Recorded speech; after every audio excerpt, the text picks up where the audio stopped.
इस वीडियो में आज हम एवरेज इफ और काउंट इफ फंक्शन के बारे में पढ़ेंगे। सबसे पहले हम बात करते हैं यहाँ पे एवरेज इफ फंक्शन की। इसको एवरेज इफ्स भी कहा जाता है क्योंकि आप इसके अंदर एक से ज्यादा कंडीशंस का इस्तेमाल करते हैं। इसको लिखने का तरीका ये है कि आप पूरा लिखेंगे एवरेज इफ्स, उसके बाद ब्रैकेट लगा के आपने उस रेंज को सिलेक्ट करना है जिसकी आपने एवरेज फाइंड आउट करनी है, कॉमा, उसके बाद फिर आपने वो रेंज सेलेक्ट करनी है जिसके ऊपर आप कंडीशन लगाने जा रहे हैं। उस रेंज को सिलेक्ट करने के बाद कॉमा, फिर आपने वो कंडीशन लगानी है जो कि रेंज 1 के ऊपर अप्लाई होगी, फिर कॉमा, और उसके बाद अगर आपके पास मजीद और कंडीशंस हैं जो कि आप और किसी रेंज के ऊपर लगाना चाहते हैं उसी डेटा में, तो वो भी आप अगली रेंज सेलेक्ट करके उसका क्राइटेरिया यहां से सेट कर सकते हैं। तो ये इसका सिंटैक्स है। अब जब हम इसकी एग्जांपल देखेंगे तब आपको बात सही तरीके से समझ आएगी। यानी इस फार्मूले को एग्जीक्यूट करने के बाद एक्सेल क्या करेगा, एवरेज फाइंड करेगा, सिर्फ उन सेल्स की एवरेज फाइंड करेगा या जो उस एवरेज रेंज को इस क्राइटेरिया के ऊपर पूरा उतरती हैं। यानी वो तमाम सेल्स जो गिवन क्राइटेरिया पे पूरा उतरते होंगे, सिर्फ वो सेल्स, वो वैल्यूज सेलेक्ट होंगी और उसके बाद उनकी एवरेज कैलकुलेट होगी। और रेंज 1 के बारे में यहाँ कहा जा रहा है कि रेंज 1 वो आर्गुमेंट है जो कि आपकी रेंज का, आपके इस फार्मूले की पहली रेंज है जहां पे आप अपना क्राइटेरिया अप्लाई करेंगे। तो ये था एवरेज इफ फंक्शन। अब हम इसकी एक एग्जांपल ले लेते हैं। ये हमारे पास एक कंपनी है, उसके अंदर सेल्स रिप्रेजेंटेटिव मौजूद हैं और उनकी total sale, total units, return rate और बोनस गिवन है। अब यहाँ पे हम आ जाते हैं नेक्स्ट शीट में, एवरेज सेल्स। अब आपने क्या करना है कि यहाँ पे आपने उन तमाम एम्प्लॉयज की एवरेज सेल्स फाइंड आउट करनी है जिनके जो टोटल सेल है या जिनके जो टोटल यूनिट्स हैं वो 10,000 से ज्यादा के सेल हुए हैं और उनका रिटर्न रेट भी 10% से कम है। ये दो कंडीशंस का पूरा होना लाजमी है। तो वो एम्प्लॉयज, उनका आपने बोनस का एवरेज फाइंड आउट करना है। तो आपने ये जो आपको मैंने यहाँ पे ये रेंज सेलेक्ट की है, इसका आपने एवरेज निकालना है। तो इसका एवरेज निकालना है, लेकिन कंडीशंस मैंने आपको बता दी हैं, ये दोनों कंडीशंस फुलफिल होनी चाहिए। तो यहाँ पे हम आते हैं एवरेज सेल्स के ऊपर और यहाँ मैं फार्मूला अप्लाई करता हूँ, इक्वल्स टू, आप यहाँ पे बाकायदा लिखेंगे एवरेज और यहाँ पर आपने लिखना है एवरेज इफ्स। टैब की प्रेस करेंगे क्योंकि हम इफ्स इसलिए कर रहे हैं क्योंकि एक से ज्यादा कंडीशंस हैं इसके अंदर। अब आपने क्या करना है कि वो रेंज सेलेक्ट करनी है जहां पे आप एवरेज अप्लाई करने जा रहे हैं। ये है वो रेंज जिसमें हमने एवरेज, जिसका हमने एवरेज कैलकुलेट करना है। अब हमने सारी वैल्यूज का एवरेज कैलकुलेट नहीं करना, कुछ खास वैल्यूज हैं जिनका हमने एवरेज कैलकुलेट करना है। और वो कुछ खास वैल्यूज कहां से मिलेंगी हमें, हम यहाँ पे अब एक रेंज सेलेक्ट करेंगे जहां पे हमने अपना क्राइटेरिया अप्लाई करना है। तो हमारा जो पहला क्राइटेरिया था वो अप्लाई हो रहा था इस वाली रेंज में जहां पे टोटल यूनिट्स गिवन है। ये रेंज मैंने सेलेक्ट की, कॉमा, और यहाँ पे इन्वर्टेड कॉमास में आप वो कंडीशन लिखेंगे जो इस रेंज के ऊपर अप्लाई होगी। वो कंडीशन क्या है कि आपकी इस रेंज में वो तमाम वैल्यूज जो कि ग्रेटर हैं 10,000 से, उन्हें सेलेक्ट कर लिया जाएगा, इन्वर्टेड कॉमास क्लोज। यहाँ पे आके आपकी कंडीशन, क्राइटेरिया कंप्लीट हो गई। अब देखिए जैसे यहाँ पे 14,000 है, ये वाला रिकॉर्ड सेलेक्ट होगा, इसका बोनस इंक्लूड होगा एवरेज में, लेकिन जो नेक्स्ट आपको वैल्यू नजर आ रही है इसके जो यूनिट्स हैं वो 10,000 से कम है, तो इसका बोनस जो होगा वो एवरेज के फार्मूला में इस्तेमाल नहीं होगा, कॉमा।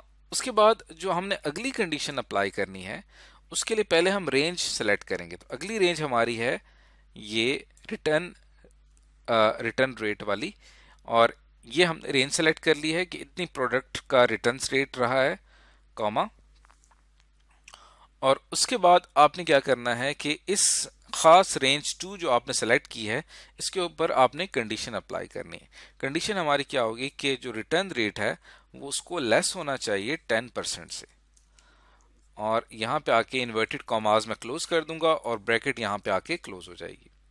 उसके बाद यहाँ पे मैं एंटर की प्रेस करता हूँ तो देखें ये आपका एवरेज यहाँ पे रिजल्ट शो हो रहा है, लेकिन एवरेज को उसने यहाँ पे परसेंट ले लिया है क्योंकि हमने अपने फार्मूला में, अपनी कंडीशन में परसेंटेज का जो है वो इस्तेमाल किया हुआ है।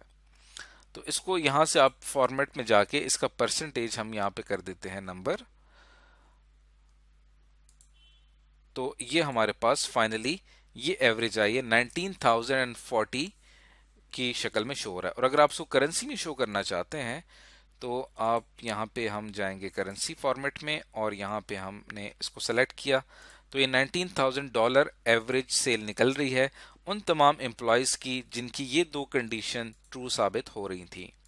तो इस तरह से एवरेज इफ्स का इस्तेमाल किया जाता है। अब आपको अगला टास्क दिया गया है कि आपने अपनी इसी शीट में से टॉप रिप्रेजेंटेटिव यानी टॉप सेल्स रिप्रेजेंटेटिव आपने फाइंड आउट करना है। कौन से टॉप सेल्स मैन हैं आपकी इस कंपनी के जिनकी परफॉर्मेंस सबसे अच्छी है।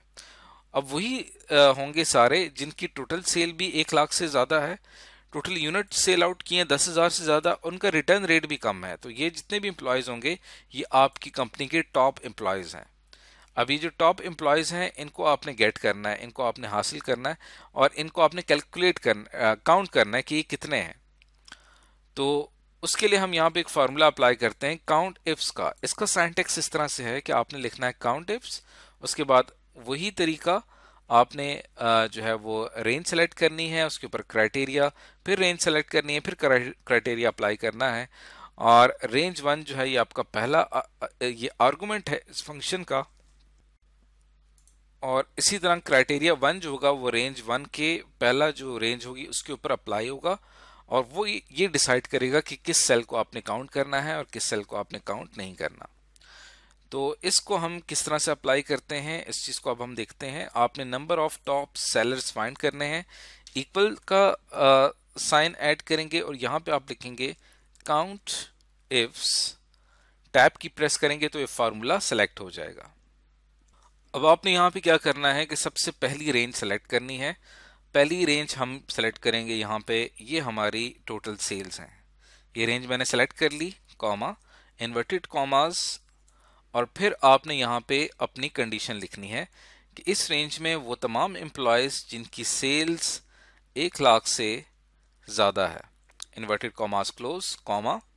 उसके बाद यहाँ पे आपने फिर अगली रेंज सेलेक्ट करनी है जिसके अंदर टोटल यूनिट्स गिवन है, कॉमा, इन्वर्टेड कॉमास। तो हमने वो एम्प्लॉयज़ सेलेक्ट करने हैं जिनके टोटल यूनिट्स जो है वो 10,000 से ज़्यादा होने चाहिए।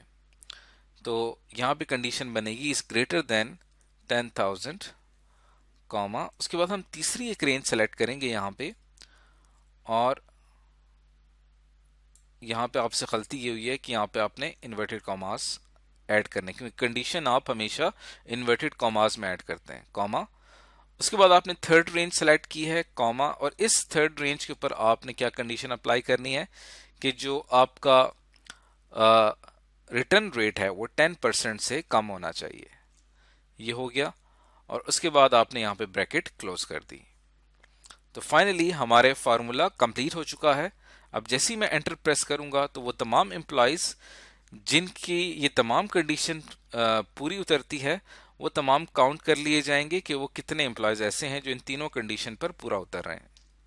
लेकिन हमने यहाँ पे जो थर्ड कंडीशन लगाई है इसको भी हम इन्वर्टेड कॉमास में लिख देते हैं, इस चीज़ का आपने ख्याल रखना है।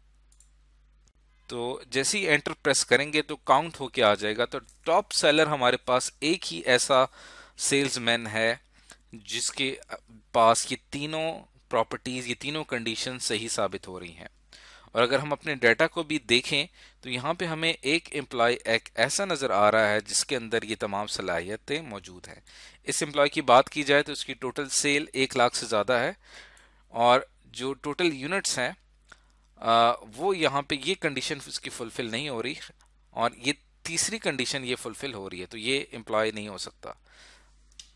और इसके अलावा अगर आप यहाँ पे इस एम्प्लॉय को देखें तो यहाँ पे इसकी टोटल सेल 1 लाख से ज़्यादा है, टोटल यूनिट भी इसने 10,000 से ज़्यादा के सेल किए हैं और रिटर्न रेट भी इसका सबसे कम है और ये आपका टॉप सेलर है। और इसको इसने काउंट किया कि एक ही ऐसा सेलर है, सेल्समैन है जो कि आपके इन तीनों कंडीशन पे पूरा होता था। इसके अलावा जितने भी हैं वो कहीं पे 2 कंडीशंस पूरी होती हैं तो तीसरी कंडीशन पूरी नहीं होती, या कहीं पे एक होती है तो बाकी 2 पूरी नहीं होती। ये एक वाहिद सेल्समैन है इसकी तीनों कंडीशंस यहाँ पे पूरी हो रही हैं। और इसका बोनस आपने यहाँ पे काफ़ी कम रखा हुआ है, इसका बोनस हम यहाँ से इंक्रीज कर देते हैं। फॉर एग्जाम्पल हम इसका बोनस जो है वो सबसे बढ़ा देते हैं $50,000।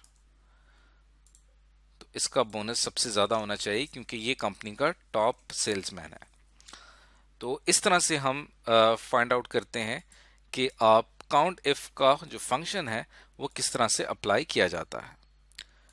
और एक्सेल जो है वो सपोर्ट करता है, इसके अंदर एक बड़ा इंपॉर्टेंट पॉइंट है, लास्ट पॉइंट, कि एक्सेल जो है वो सपोर्ट करता है 127 रेंज क्राइटेरियन पेयर्स। अब आप देखें कि रेंज क्राइटेरियन पेयर क्या होता है। जैसे कि हमने यहाँ पे आप इस फार्मूले में देखें तो ये हमारे पास रेंज है और ये इसके ऊपर क्राइटेरिया अप्लाई किया तो ये हमारे पास एक पेयर कहलाएगा। तो इस तरह की आप 127 पेयर्स बना सकते हैं अपने पूरे एक्सेल के डाटा के ऊपर, जो कि बहुत ही ज़्यादा है। और ये चीज़ बड़ी इंपॉर्टेंट थी आपको बताने के लिए। तो आज की इस वीडियो में हमने सीखा कि माइक्रोसॉफ्ट एक्सेल में हम एवरेज इफ, काउंट इफ और इससे पहले की जो वीडियो थी उसके अंदर हमने सीखा था कि सम इफ्स फंक्शन को कैसे अप्लाई किया जाता है।